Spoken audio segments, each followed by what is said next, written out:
There's a lot you know. There's a lot you think you know, but there's a whole lot you don't know. Welcome to Talking to Strangers. That's what Malcolm Gladwell, an amazing journalist and author, teaches us in this book. Hi, my name is Rob. We are Painted Porch Strategies. I'm joined by these two beautiful, brilliant, genius ladies, Sierra Ramcantrell over there, our mindfulness Sherpa, and Amy Yak, our Chief Evolution Officer and founder of Painted Porch Strategies. I am the MC, the Master of Communication here. So this is our book club. Each month, we rotate. We each pick a book. This is the book I picked because the title, Talking to Strangers, is so intriguing because there is a lot we get wrong when talking to strangers. And I want to ask you guys right out the gate. You guys both have a performing past. Amy did theater throughout high school. I did. And even after that, Sierra was actually part of a traveling group who actually performed professionally. Mm-hmm. The example that Malcolm Gladwell uses to start section 3 of this book, which we are discussing today, is the show Friends, and how the characters in Friends get the emotions on their face just right. Shock, disgust, anger, happiness. So in asking you two as performers, do you think that you have influenced people, trained people incorrectly, because as an actor, you portray a certain face to go along with a certain emotion, when in reality, that's not how all people do it? I'm going to defer to my professional friend first. Well, I will say that the challenge here is that theater is very visual. So when you are reading something on the page, you translate how you want that to convey in a different way than you do in theater, which is visual. And when it's a stage, it has to be visual from a wide stance. Now, Friends is a television, so you're closer up, but it's still, their stylings on Friends are very theatrical. And in theater, same as in opera or ballet, you're trying to make the most generalized, expected version of an emotion as big and as quick to read as possible. And so the broadcast, do you get what's happening in the story version versus the I'm a real person having real emotions that are a tangle of emotions, I think are two very different things. I would 100% agree. Everything in theater and performing is bigger usually than in real life. Gladwell even says that if a Western person were to have muted an episode of Friends, you could still pretty easily follow what emotions each character was experiencing in any moment because of how big it was being expressed on their face. And so I found it really interesting how they literally have like a formula. It was a series of letters and numbers, like, well, they're A5 and C2 right now, all of the different emotions that were being conveyed. But it's almost as if even that formula, where I don't even know what they called it, but it's like the expected emotional reaction, like the FARC formula. The facial responses, that was a formula. But I even question that formula being accurate in the real world, or is it really more representative of performing, when one's performing? So it's the FACS, facial action coding system, is what it is, and what he talks about in the book. But here's how I interpreted this. So Yuval Harari is another author, scholar. He has a theory that the human brain can be hacked and is being hacked. So that theory is fresh in my head as I'm reading this book. And how he brings up Friends got me thinking that we grew up in the television era. There was always a television because we're in our 40s. There was always a television. Now, television has evolved, right? Yes. But we saw what we think and our brain thinks is appropriate reactions. Because if you think about how much time we spend collectively watching a screen versus talking to people and looking, it's got to be at least very close to spending as much time watching a screen. And our brain knows it's a screen, but doesn't really know it's a screen. So I think what I'm getting at here and what Gladwell sets up is just that, is that we're influenced a lot by things that aren't real, by acting, by visual images on TV. And it makes our interpretations of real life off. Mm-hmm. And that can lead to the situations in which he talks about in Talking to Strangers. Yeah, I think that's a great point. But even going one step further than that, I loved the way he set up this chapter by talking about that episode and how if you muted it as a Westerner, you would watch it and know exactly, get pretty close to the emotions and what was going on, even if you couldn't hear the dialogue.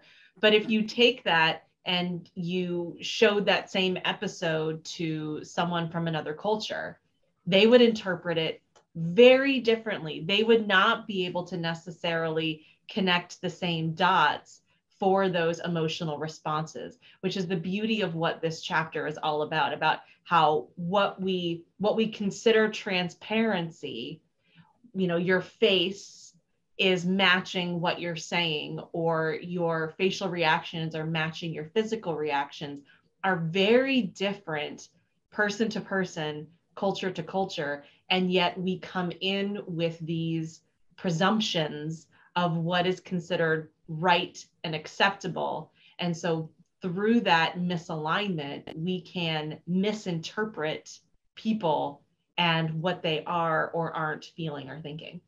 Well, I even think about too, I think about our closest DNA relative, the primates. And if you're familiar with Jane Goodall, she has worked with primates for a very long time. And she brings up an important point, which is with primates, showing the teeth is a symbol of being scared or angry. So for primates, they do this because they're scared and they're showing you their teeth. So how confusing that Homo sapiens, to us showing the teeth is a smile. And where did that disconnect happen? Where we are, 97-ish%, depending on which primate DNA located. So whether you believe in evolution or not is beside the point. We share a lot of DNA with these primates. So how come primates showing teeth means one thing, and for at least Western humans, showing teeth and a smile is supposed to mean extreme happiness? I don't know. What happened? A Stoic-based company. So three of us are into Stoicism. And I bring this in because we dig it. If you react as a Stoic, right, to the outside world, the goal is to remain calm, at least in the face, right? To not let, these things are impacting me.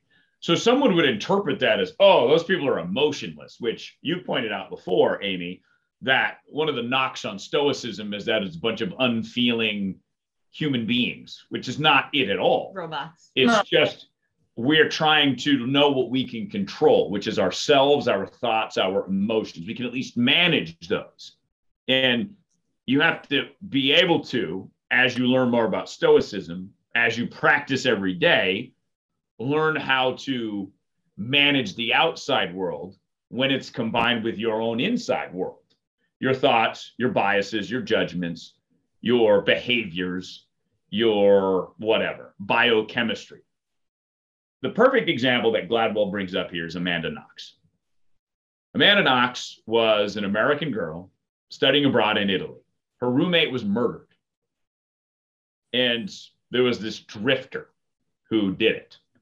But Amanda Knox got caught up in it. It was all over the tabloids because she didn't act the way we think people are supposed to act when the roommate gets murdered. She went out to buy underwear. It was red lacy underwear, as they pointed out. But that was because she couldn't go back to her house, I believe, because it was a crime scene. So she literally didn't have any underwear. So they kept trying to make, oh my goodness, she clearly shows no remorse because she would make a joke when she's not supposed to make a joke. So that's why I get back to this acting, is that we have somehow accepted that certain behavior and shock should look like this on every single human being, as if there's a universality to it. So when someone goes against that, we're like, what's wrong with that person? They must be guilty.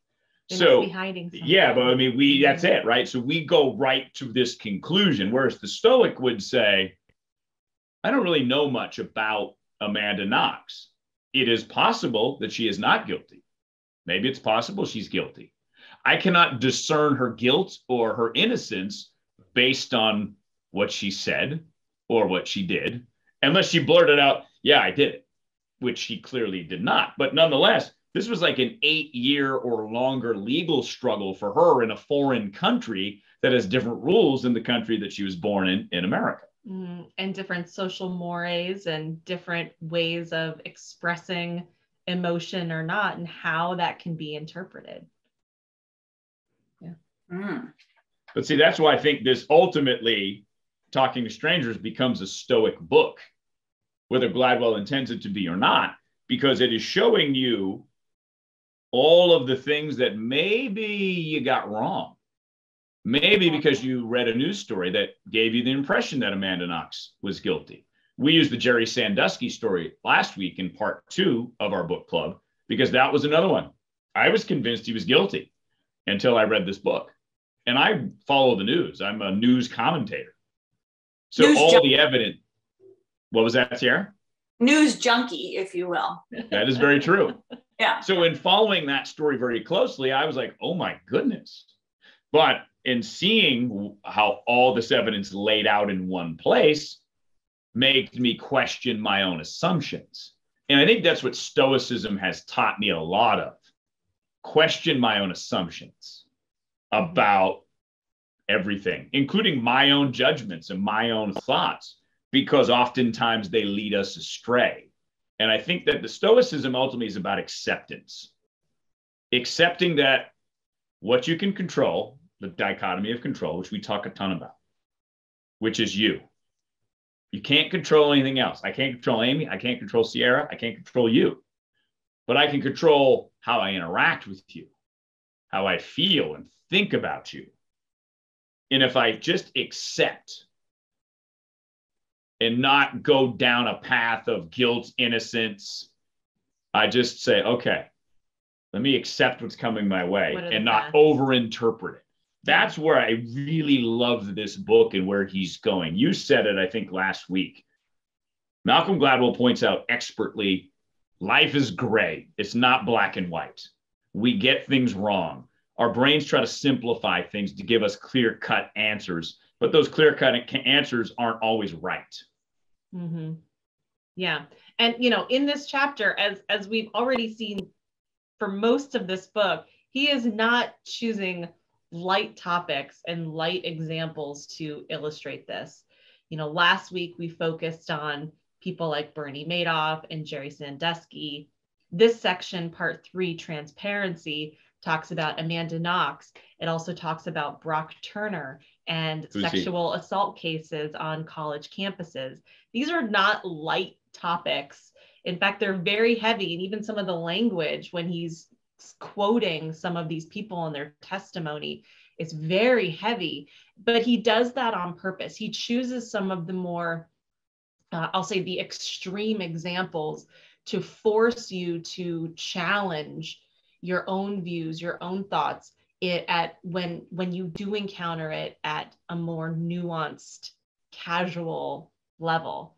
He chooses these big ones to force you to see it a little bit more clearly, so that way when you are having those day-to-day interactions with people, you're also applying those same principles of, am I bringing my judgments? Am I interpreting the situation correctly? Are there things that might be inhibiting my ability to interpret the situation, whether that's judgment, bias, prejudice, or like in the sexual assault cases, alcohol?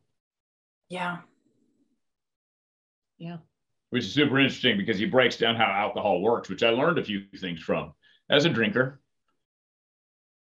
it makes sense when he says that drinking is myopic. Mm-hmm. You almost don't even think about any long-term consequences. And that ties into the Brock Turner case because both he and the victim were drunk. Neither one of them remembers truly what happened. Yeah. Because at a certain level of drunkenness, your hippocampus shuts off. Your short-term memory ability shuts off. Mm-hmm. So no one ever really will truly know what happened between those people, whether he went too far, whether he interpreted something incorrectly, whether she was too drunk to give the right signal. There's millions of different possibilities there that are now poof, gone, because neither one of them can remember. Yet he still was found guilty. And you appreciate the nuance of life when you read this book. At least I do. And the idea that it's okay not to know.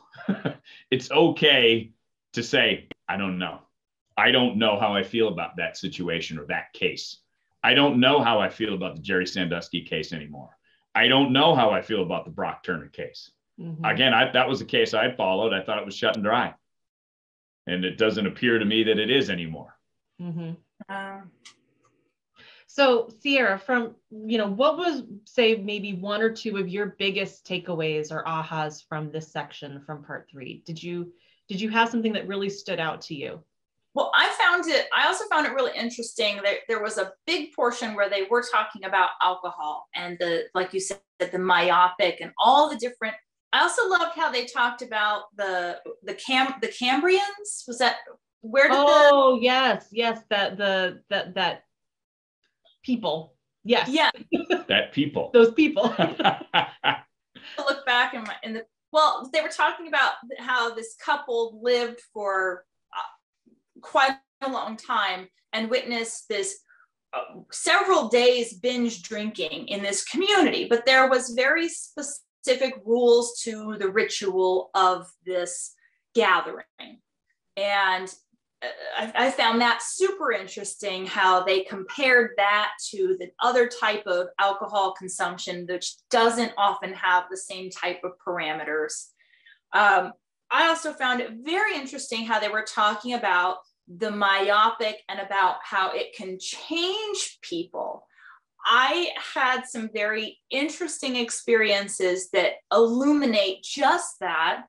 I went to a performing arts college, which because I went to a performing arts college, there was no Greek system. There was no sororities, no frats. But because of this, these are actors and artist types. And because artist types, and I know it might shock you to know that when I went to college, it was last century, not this century. There was no Facebook and no cell phones to take pictures of. So in going to college with artists who many times I had several friends of mine, colleagues, who were one sexual orientation sober and a different sexual orientation drunk, and not necessarily hetero to homosexual, sometimes opposite, homosexual sober, heterosexual when drinking. And it was very interesting. And I can say interesting because it didn't affect any of my personal relationships. It was more from an exterior view. Very interesting to see how just the addition of alcohol changed that type of behavior or changed that person into a very different person than they were sober. And to tie it back to, it's the Camba people in Bolivia. There you go. I had go. to look up the details too. I couldn't remember, but I have the book in front of me so I can cheat. And what they found is what, to Sierra's point, was the opposite of that. These were people that mostly work by themselves, live by themselves, don't have a lot of time to build relationships. So the weekend parties, there were no fights. There was no aggression. It was communal. Mm-hmm. It was hanging out. So to the Camba people, it was something completely different than the American drinking culture, which is different from the European drinking culture, which to Sierra's point brings up so many different fascinating facets of the complexities of being a human being. And I think that ultimately another point that Gladwell makes is it can be incredibly difficult to be a human because it is so easy to interpret things incorrectly. It is so easy to get things wrong. It is so easy to judge people rather than think deeply or push beyond your judgments, which the Stoics really have us try to do. Because that initial reaction, yes, it's a survival instinct. It's meant to be there, but it doesn't mean it's correct. In certain life-saving situations, it will be. But we don't face those as often as we did 2 million years ago, 1,000 years ago, 100 years ago. Mm-hmm. We live much longer lives now because life is safer. And our bodies and our brains haven't really adapted to that yet because we evolved faster than our brain can, at least as far as how we live together. Mm-hmm. And you have all of these situations where you realize the imperfections that will always be part of humanity. Mm-hmm. And it's okay. There's nothing wrong with that. It's just reality. And to go back to the acting part, right? This is a really interesting point for humanity in that our generation, no doubt, has been shaped in one way, shape, or form by television. Our parents too. And even our grandparents, they were the first ones to get TV. But now you have TV and a phone, and you have social media. So if we were impacted by episodes of Friends in interpreting what we think is the correct response to an emotion or the favorite movie you've watched 1,000 times, what impact on humanity are these phones and the addictive properties that they have to give us dopamine hit after dopamine hit after dopamine hit going to have on the way we interact going forward? Yeah, that's a great point. That's a great question. Oh, well, that's something that's an existential question that I think we could have some trouble answering. But I think from this chapter, from this section about transparency, it's all about not judging a book by its cover. I think if I were to summarize it, that's really what he's trying to say here. And that's been the theme for pretty much the entire book, that when it comes to how you interact with strangers, it's don't always go with your first thought, because your first thought can many times be clouded by, prejudices, judgments, past experiences. But at the same time, there are instances where you do have some instinct. Your body can react in that safety way, right? But at the same time, be willing to take a pause and to really assess and think about whether or not what you are interpreting is, I'm not going to even say right or wrong or correct or not, because that's all in interpretation, but is the clearest representation of the situation. They talk about the idea of mismatched. Someone's behavior doesn't match what the expectation Amanda Knox of that behavior is. For example, Amanda, or they use the alternative example, Bernie Madoff. He presented as a man who was, honest, but he was in fact very deceptive. So it's being cued into and being able to spot those instances of mismatch, or really more so, not even spotting mismatch, but pausing before you apply final. Or being open judgment. to the idea that you are that someone is mismatched on what you think a certain thing should be. Mm-hmm. Shock, sadness, whatever. Mm-hmm. They might do it a different way than you. Right. And that's why I think the Stoic is be open to that possibility that Amanda Knox was grieving in her own way. This is how she grieves. This is how she makes sense of losing her roommate. And sometimes some people take years to process things. So maybe instead of processing, she just avoided, which was a natural human response. And we have to accept that as well. Instead of, she's guilty. Ha ha ha. Because I said so and I thought so. I'm like, whoa, okay. Mm-hmm. Yeah. Because I'm expecting big emotions, big reactions, right? And I'm getting the opposite from them, or vice versa. Mm-hmm. Yeah. And I think it's interesting how this whole section, part 3, is about transparency. And so it begs the question of, is this person actually being transparent, or are they just showing you the bits that they want to show you? Yeah. Great point. And you have to be open to all of that. So you take in what you can take in, you accept what you can't and can't control, and you do your best. Thankfully, most of us are not in a position to have to judge Amanda Knox on a trial or Brock Turner on a trial. It does happen that you get selected to be a jury. So ultimately, that's another stoic lesson for me, is that I can have an opinion about something. It's just an opinion. Unless I'm actually in that arena, in that moment, looking at all the nuance, that's when you have a better understanding of it. The more you dig in, the more nuance you figure out, the more informed you are, the more apt you are to make a correct assessment or a closer to correct assessment. Mm-hmm. And that's what I love this book, because these are to me, this is a book that's made me think a lot, that has changed my perspective on not only the Sandusky and the Brock Turner stories and the Amanda Knox stories, but the way I think and the way I feel about certain things. And this is a book that I'm glad we're doing, because I could literally talk about it for hours. And I probably will have several more conversations about the principles in this book. So what are we looking forward to in our final get together next week, the 4th section of this book? What are you hoping that Gladwell does here? Well, obviously, selfishly, I'd want him to like tie it all in a bow and just tell me how to think. But that's not his MO. That's not how he plays it. I hope to see how this comes full circle. We started with Sandra Bland.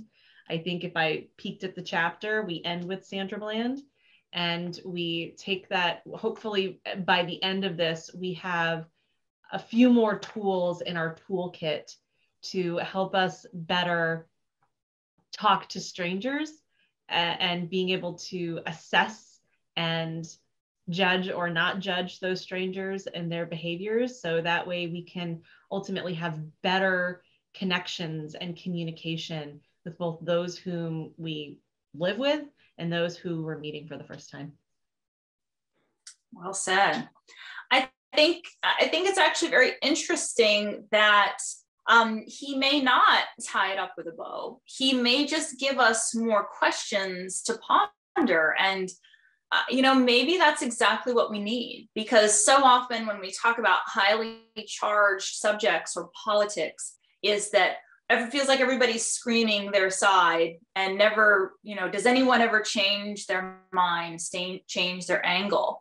Maybe instead of screaming how to be more in what you think, is how to actually listen and how to just kind of wait it out and see. So I don't know. I too, I'm like, what's the bow here? But maybe the bow is there's no bow.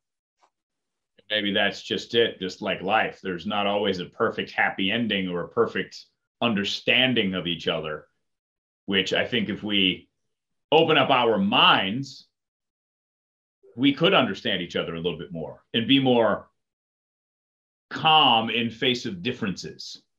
So I do hope that he lays out the rest of the case as to why the Sandra Bland story can happen, where a woman can get pulled over for failure to use a directional signal, end up in a jail cell, end up killing herself. Like, how does that happen for something so minor? Mm-hmm.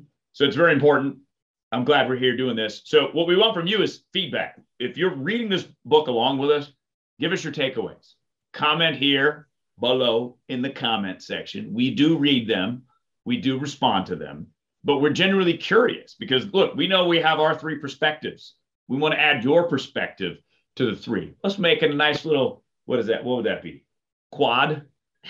Make it a quad. Make it a quad. Come on in. Hang out on the porch with us. This is what they did on the porch, the ancient Stoics. They took ideas like this and they expanded upon them, and they got each other's feedbacks, because we can all learn a ton from each other. And I'm learning a ton from Malcolm Gladwell. What about y'all? Agreed. Yeah. Okay. So part 4, next week, same time, same channel. We are Painted Porch Strategies. That right there is Sierra, Ram, Cantrell, the Mindfulness Sherpa. If you need a guide on your mindfulness journey up Mount Everest, that's your girl right there. Mm-hmm. Teamwork. Boom. And if you need to know how to say it, not spray it. Yes. Mm-hmm. And if you want to dig deeper into talking to strangers, I'm your guy. I'm your communications expert internally, externally. We got you covered here on the porch. Thank you for being with us. Talk to you in about a week.